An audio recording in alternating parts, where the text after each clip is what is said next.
Hello everyone, welcome back to the channel. I'm Tia and I am going to be reacting to some TikTok fat acceptance cringe.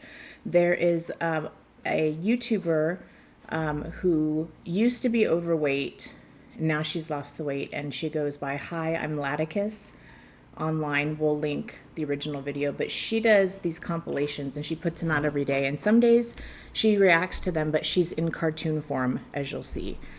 So I wanted to respond to this one a little bit differently, and I try to always come from the perspective of having been on both sides of the fence, being a morbidly obese person and now someone who works on their fitness every day. So here we go.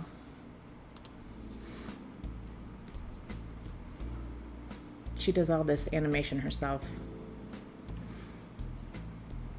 This is a new intro she just did. One size fits all is ableist and fatphobic. One size, okay. So ableist, from what I understand of the definition, is being discriminatory to someone based upon their physical capabilities, like a handicap or something. So sometimes I think these buzzwords get thrown around so much that they start losing their meaning because they're just so overused. And saying one size fits all is fatphobic. I haven't seen one size fits all in a really long time. I've seen one size fits most now. When I was a kid, there were one size fits all, and you know, we didn't have the obesity issue in our country in the 70s and 80s when I was growing up like we do now. And I will fight you on this.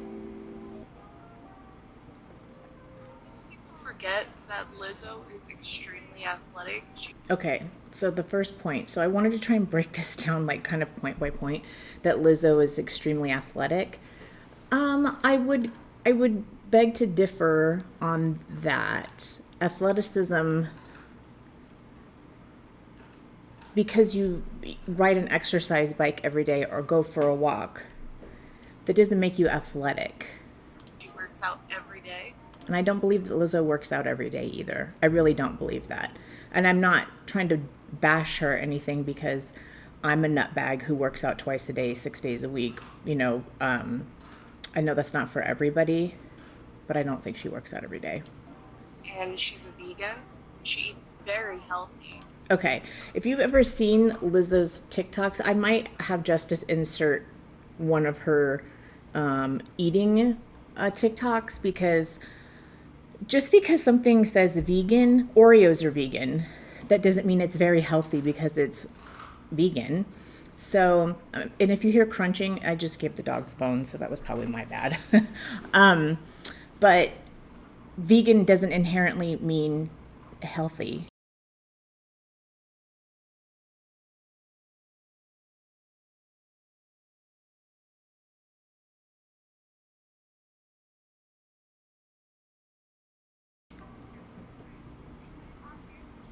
They just don't like her because she's fat still. And I don't think that, I also think that's another thing that's being said over and over. We hear it from Amber Lynn and Foodie Beauty all the time, where they're like, you guys don't like us because we're fat. You pick on us because we're fat. We do. It's never your bad behavior. It's never because you say or do something controversial. It's just because you're fat. And that's just a cop-out. It just really is. That's the only reason they don't like her. Like, she did lose weight from the time she released Truth Hurts until now. And she's talked about that. But That's she's good. still fat, and people are mad about it. Nobody's mad that she's fat. Okay,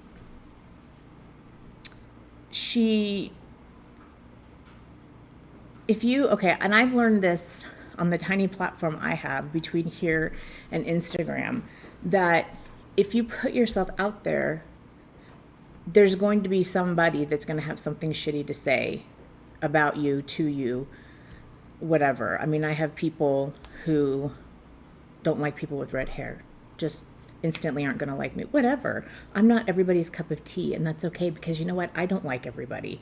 That's just life. So, there have been things over the years that Lizzo has done, like, when she twerked in a thong at a Lakers game, she got in a lot of backlash for that. So just saying, oh, they don't like her because she's fat is just ridiculous.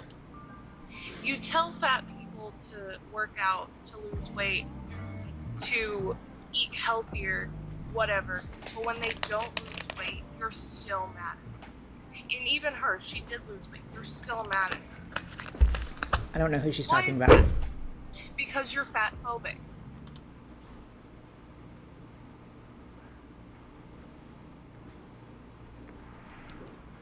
Again, words are starting to lose their meaning. I will never cease to be amazed at the audacity of some people. So I'm walking back to our car from my son's soccer game. I have my 2-year-old holding one hand, I have my 4-year-old holding the other hand. Just walking back to our car, and this lady looks me up and down. She's holding like her probably 3-year-old's hand. And this is what I'm wearing, just so we know. Okay, so I have never in my life worn anything like this, no matter what size I was. Like today I have on like joggers and like this, it's a sports bra, but it's like super long, so it covers a lot. And that was daring for me. It has a pretty open back though. But, I don't care what people wear as long as I'm not seeing X-rated parts like at the grocery store. I'm totally cool. It's not, I don't care. Like as long as, you're not teaching, a preschool class dressed, showing your midriff and stuff. I mean, if it's appropriate. This is what I'm wearing. Feeling cute. And she feels cute. She likes it. So who cares? Loving it. This lady, she looks me up and down. She's like, love your confidence. Like, just hurries and turns and walks away. Okay, so this actually went one of two ways. So she's telling the truth, and this lady was being awful to her. Or this lady, she's exaggerating for a story time. And the lady actually meant it as a compliment. So sometimes, I mean, we've seen on Tess Holliday's Instagram where people have commented saying, oh my gosh, you're looking so healthy. And she rails into them and says, how dare you comment on my body? Like it was a compliment. So it could be that that's how she's taking a true compliment as, oh, love your confidence. It could have been like, oh my God, I love your confidence. So people choose to hear things the way they choose to hear things. Or a third option is she just made it up for TikTok. Who knows? And breaks eye contact. It's like, bitch, just let me here. Let me live. That's one thing. Why is someone feeling good about themselves so threatening to other people? I mean, goodness. Okay, so this woman is responding to a comment that says, don't care. I like being skinny, would never ever want to be fat, and if that pisses you off, you're very, very, very insecure. So this is obviously she looks very thin to me as well. You may love being skinny, but that's because you were taught that skinny is better than fat. You were instilled with the message that thinness makes you superior. You've probably been afforded all the social privilege. Doesn't this sound weird coming from her? Like, that come with being thin. In our culture, thinness is equated with health, wellness. Okay, so yes, thin people can be unhealthy. People who have anorexia are unhealthy. We know the YouTuber we're all thinking of immediately who has anorexia and is unhealthy. There are people with bulimia who look normal body weight who are actually very unhealthy. However, there is overwhelming evidence to show that the higher your BMI is, the more predisposed you become to things like arthritis, diabetes, heart disease, high cholesterol, high blood pressure. The list goes on. Morality, attractiveness, all kinds of other positive qualities. And as far as attractiveness goes, there's someone for everyone. When I was fat, I never had a shortage of men hitting on me. Like, there are men and women who find all different kinds of bodies attractive. And I think that if, you present yourself well and you take care of, like, you don't, I go back to Amberlynn, but I think of when she said, I haven't washed my hair in 2 months. And I'm like, girl, we could tell, like, the greasy hair and everything. Like, if you are well groomed and, that kind of thing. I don't think that has to do with morality. it's good hygiene. The world was built for bodies like yours, so of course you'd love it. And the world is built for bodies like that are normal, or straight size, normal size, that aren't morbidly obese. That's like the whole issue with airplane seats and, how mad many of these fat activists are becoming because they're being made to buy 2 seats. Well, you take up 2 spaces. So yes, the world was built for straight size people because we weren't meant to be 3, 4, 5+ £100. If you replace the word skinny with white in the statement, do you recognize? And I absolutely think trying to compare fat with racist is so absolutely disgusting and offensive. It's not the same thing. The harm? No one can tell you how to feel about your body, but please do not think for a second that this is about other people's insecurities. This is about a fucked up system that privileges and rewards some people while denigrating and discriminating against others. I stopped on a funny look on her face there. I've mentioned this before. There is a paper floating around on the internet called Obesity: The Last Bastion of Prejudice. It's a really good read. And yeah, I mean, there is discrimination, but there's discrimination against many things. Like I mentioned, my red hair. People will discriminate against you for a multitude of things. There are still people who think if you're heavily tattooed, you're a thug. Like, people will find something to pick on you about or have a reason to discriminate against you. Others for their body size. A system that has normalized this type of thinking. Self-reflection's uncomfortable, and I get it. I also live in a body that's been afforded a lot of privileges, and it's really uncomfortable to acknowledge that, but our species will never progress if we don't. Our species will never progress if we don't. Well, she's right, because if we keep allowing people to become 600 pounds and get TV shows, we're all going to be dead, because we're not going to last. Question. Okay. I did watch this clip, and I almost died. So, question for the lawyers. For the lawyers, because my comment section is interesting this morning. Obesity is a medical condition. So, if you make a comment, say to somebody, you're obese, you are diagnosing a medical condition, yes? No.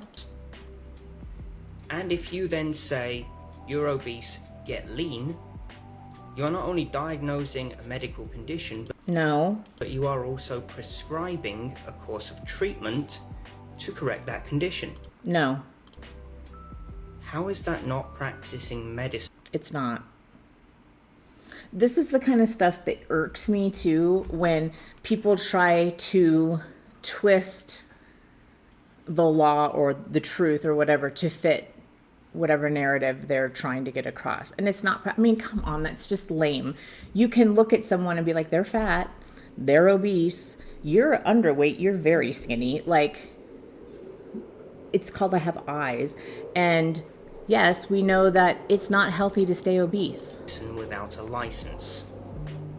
I'm genuinely curious to know where the line is. That's not where the line is, dear. Have a great day and stay caffeinated. I don't usually make TikToks like this about this kind of stuff, but I just saw this and it bothered me, so I wanted to post on here about it too. I really like Teen Vogue. I think they've gone in a pretty good direction. I think that they have great articles. I thought that their shoot of Alana Thompson, Honey Boo Boo, was stunning, and I usually love the stuff that they come out with, but I was looking for clothes and I saw this list from Teen Vogue. It says 12 of the best plus size and size. Okay, so I can tell where this is going. So So often I see these videos and they're complaining that not enough brands are size inclusive, right? So here's an article in Teen Vogue, which that makes me a little bit sad that there's enough of a market of obese children to be watching or reading Teen Vogue that this article would be appropriate. Inclusive brands all in one place. Top of the article is these cool outfits. I'm thinking it's Teen Vogue, right? Teen Vogue. If I was a teenager, I'd look at Teen Vogue. Okay, and then that also makes me question, and she says if I was a teenager, I would look at Teen Vogue, but you're not a teenager, so why are you looking at Teen Vogue? There's got to be some young looking clothes on here, right? And then I got to the So young looking clothes, that is all up to each individual, what they perceive as young looking, or whatever fashion they're wanting to follow and emulate, right? pictures and the places that they chose. First, we have ASOS, right? A great brand. I get a lot of my clothes from ASOS. I think they have great plus size clothes. You know, they have Madewell, another, Okay, hold on. decent Hold up. She's scrolling through and she's saying, young clothes. Weren't those culottes? Another, pretty decent place, right? Get a little further. J. Crew.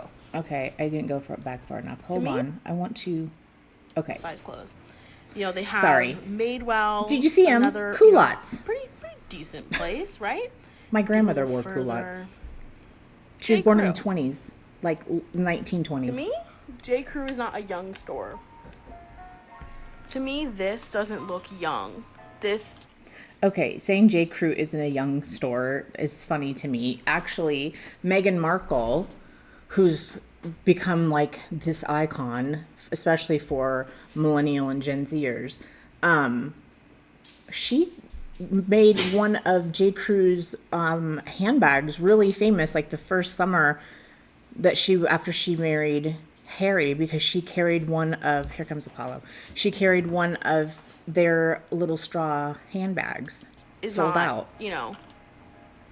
Young. So Okay, jeans and a sweater aren't young. And I remember when I was heavy, I liked those longer length sweaters because I felt like I had more coverage. I didn't feel like things were hanging out. You know what I mean? Like, I don't see what was keep wrong with looking that. what else they have in this article. That's Tell cute. me if any of this clothes looks young to you. I'm not saying that this clothes is like ugly.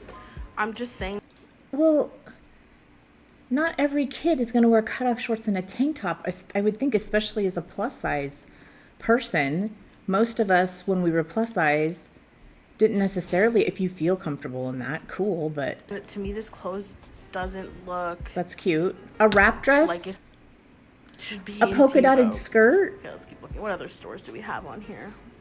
Loft Plus. Loft. Okay. Just because Loft is a brand you think of, like, I also think J. Crew and Loft remind me of very preppy, like, kind of East Coast vibe, properness, like Kennedy proper, I don't think there's anything wrong with bringing back classy. Like I said, I think Loft has beautiful clothes. Not for someone that is, in my opinion, Teen Vogue supposed demographic. That doesn't necessarily mean anything either, not that she knows. I would think Teen Vogue knows who their demographic is better than she. Because here she is, clearly in her 20s, maybe even early 30s. I can't tell because I can't even see her whole face. But she's not their demographic either, and she's reading it. And, it's not necessarily their fault because it is so hard to find good plus size clothes, especially trendy plus size clothes. But I just think that this is so frustrating to want cute clothes, to want to So when I was plus size, I never tried to follow the trends. I tried to dress more classy, because those things wouldn't go out of style. It's very difficult being a plus size person trying to keep up with trends if you find something in your size that's trendy, the prices are usually very high. So if you stick with classic pieces that never go out of style, maybe that's where they were going with it. Follow trends as a young plus size person and to only be given options that are so either out of. And it's not like these kids don't know they couldn't Google whatever trend they were looking for, you know, like boyfriend joggers plus size or whatever. You know what I mean? Like, it's not like this is the end all be all list and you can't buy plus size clothing from anybody else except for the list that Teen Vogue came up with. Trend, older looking. Okay, so give us an example. Show me a place these kids could get some trendy plus size clothes. Show me. Or expensive, because any of the cute companies on this list, their sweaters start at what, $70 to $100. It's just not. There's just so many less options for plus size people, and it's so frustrating. And I don't usually post about stuff like this, but I don't know. Maybe I'm wrong. Maybe I don't agree with her. So here at the end, now that I'm doing this this new training protocol, like I keep having these, like especially at night when I'm laying in bed and I'm trying to fall asleep. There went Apollo. I have these thoughts, and then I'm like, you know what? This might be some information some people would like to see other than on Instagram in a reel.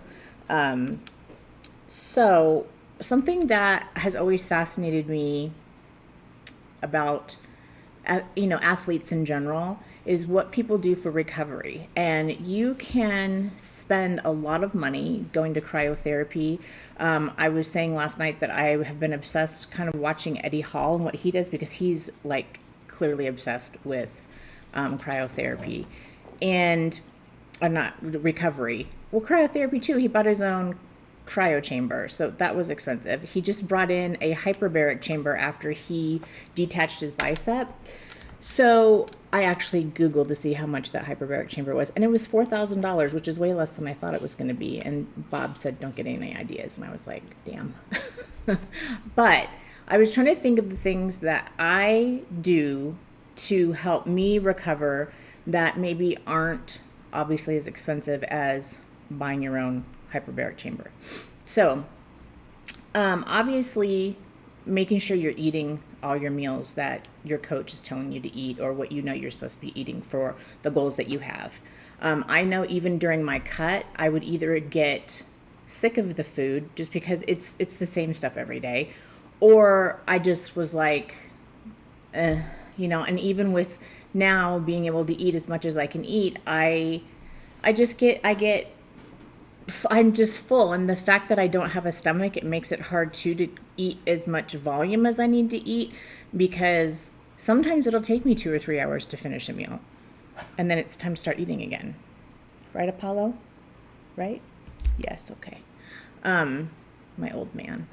And then, okay, so sleep is another thing. That's a really big thing. If you're someone who has the luxury of being able to sleep and take a nap during the day, and you feel like you need it, do it.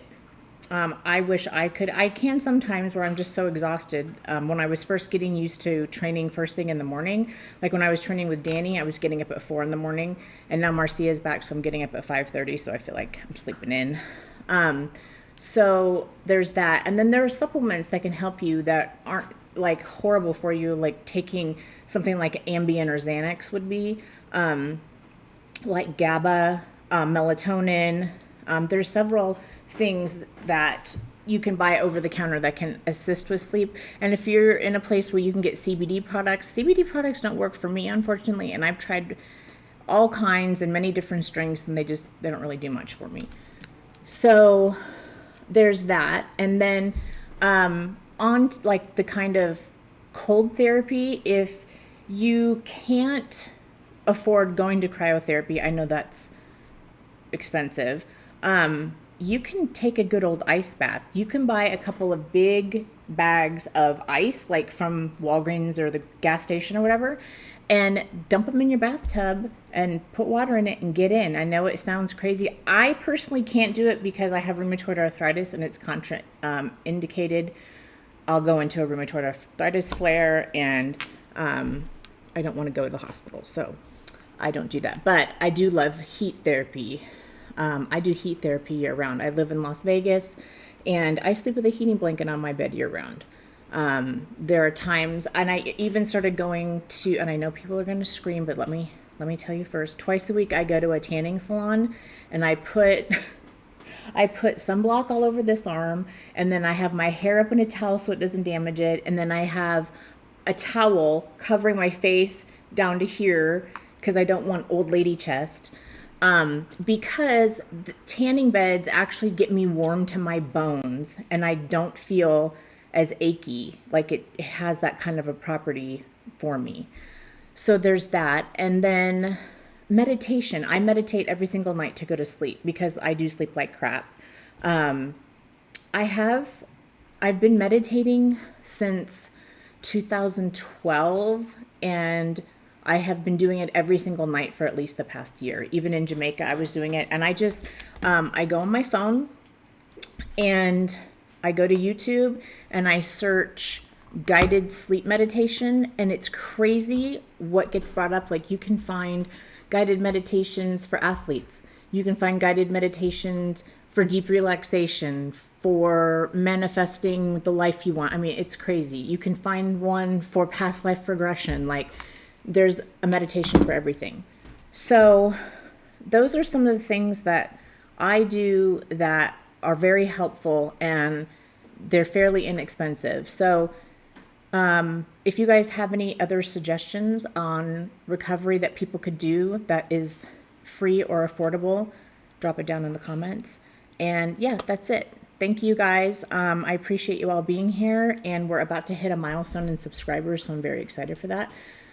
So I will see you soon in the next one. And yeah, thanks for being here. Bye.